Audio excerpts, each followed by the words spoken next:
Oke, perkenalkan saya Syalam. Saya mendapatkan tugas UAS Kewarganegaraan untuk menjawab 6 soal dari Bapak Roli Margianto, dosen Kewarganegaraan. Oke, sekarang menuju soal nomor 1, yaitu tentang kedaulatan Tuhan menurut teokrasi Barat dan menurut Islam. Menurut teokrasi Barat sendiri, kedaulatan suatu negara berasal dari Tuhan, dan Tuhan melimpahkan kedaulatan itu kepada penguasa, kepada presiden ataupun kepada pemimpin pada saat itu ataupun pada masa itu. Ada beberapa contoh untuk tokoh awal untuk teokrasi ini ya. Ada Thomas Aquinas, ada Julius, ada Agustinus dan lain-lain. Itu yang menurut teokrasi Barat. Selanjutnya, kedaulatan Tuhan menurut agama Islam yang berlandasan dengan Al-Quran. Tuhan adalah pencipta alam semesta. Tuhan adalah penguasa, penghancur dan pemelihara alam semesta. Tuhan juga sebagai yang paling dominan di alam semesta dan di seluruh alam semesta, dan membebaskan manusia untuk memilih jalannya masing-masing, memilih ke ketaatan ataupun memilih ke jalan keburukan. Jadi Tuhan Allah Subhanahu wa taala adalah satu zat yang paling dominan di seluruh alam semesta ini menurut agama Islam. Kita menuju ke soal nomor 2, yaitu model pengangkatan presiden yang ada di Indonesia. Untuk yang pertama kalinya, presiden diangkat oleh PPKI pada 18 Agustus 1945 di Gedung Pancasila di Jakarta. Itu untuk yang pertama kalinya. Untuk yang kedua, presiden diangkat oleh MPR karena di situ ada tap MPR yang artinya yaitu MPR mengangkat presiden pada waktu itu pada zaman Pak Soeharto. Untuk yang ketiga, untuk yang pertama kali juga presiden dipilih oleh pemilihan umum pada tahun 2004 yang dimenangkan oleh Bapak Susilo Bambang Yudhoyono dan Bapak Yusuf Kala. Jadi ada 3 proses pengangkatan atau 3 model pengangkatan presiden yang ada di Indonesia. Sekarang menjawab soal nomor 3 tentang halul halli wal aqdi. Halul halli wal aqdi artinya adalah memutuskan atau memikat. Menurut Al-Mawardi, halul halli wal aqdi adalah beberapa orang yang dipilih oleh rakyat untuk menentukan ataupun untuk memilih presiden. Kalau di Indonesia sekarang DPR, walaupun DPR sudah tidak lagi memilih presiden. Jadi setelah musyawarah para halul halli wal aqdi, yaitu menyerahkan nama presiden ataupun nama penguasa untuk disodorkan kepada rakyat ataupun istilah Arabnya dibaiat oleh rakyat untuk menjadi pemimpin di daerah itu ataupun di suatu negara. Tentang apakah negara penting dalam Islam, berikan pendapat pribadi ya.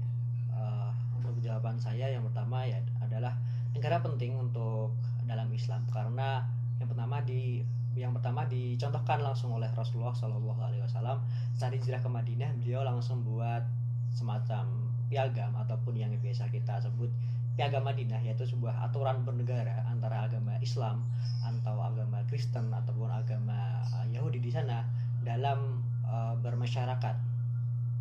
Itu untuk apakah negara penting dalam agama Islam.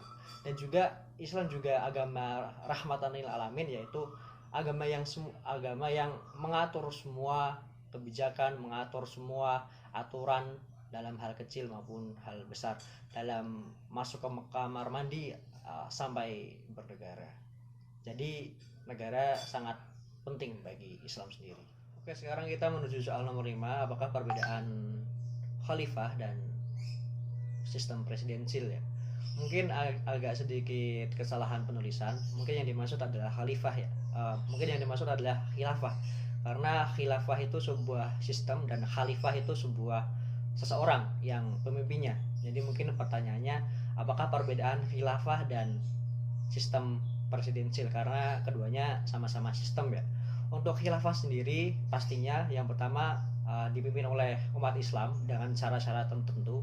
Dan untuk presidensil sendiri bukan hanya orang Islam, orang non Islam juga bisa masuk ke sistem presidensil. Untuk yang kedua adalah khalifah sendiri ataupun di dalam sistem khilafah ataupun khalifah ya. Khalifah sebagai pemimpinan tertinggi yaitu sebagai pimpinan agama, pimpinan politik, dan pimpinan militer. Untuk bedanya di sistem presidensil, kalau presidensil sebagai pimpinan politik, pimpinan negara, dan pimpinan militer ya. Misal Pak Jokowi sebagai panglima tertinggi TNI dan juga kepala negara. Tapi kalau yang di sistem khalifahnya, misalnya khalifahnya bernama Dian sebagai pemimpin agama, Dian sebagai pemimpin politik, dan Dian sebagai pemimpinan tertinggi militer. Itu mungkin yang membedakan antara sistem khilafah dan sistem presidensil. Yaitu tentang perbedaan teori asobiah dan nation state ya. Perlu kita ketahui, untuk teori asobiah sendiri adalah rasa suatu kelompok ataupun rasa sosial yang timbul atas kejadian masa lalu. Itu tentang yang teori asobiah sendiri. Menurut Ibnu Khaldun juga nation state tidak akan muncul atau tidak akan berdiri tanpa adanya rasa asobiah, rasa solidaritas antar kelompok ataupun antar masyarakat. Jadi asobiah sendiri sebagai awal munculnya nation state.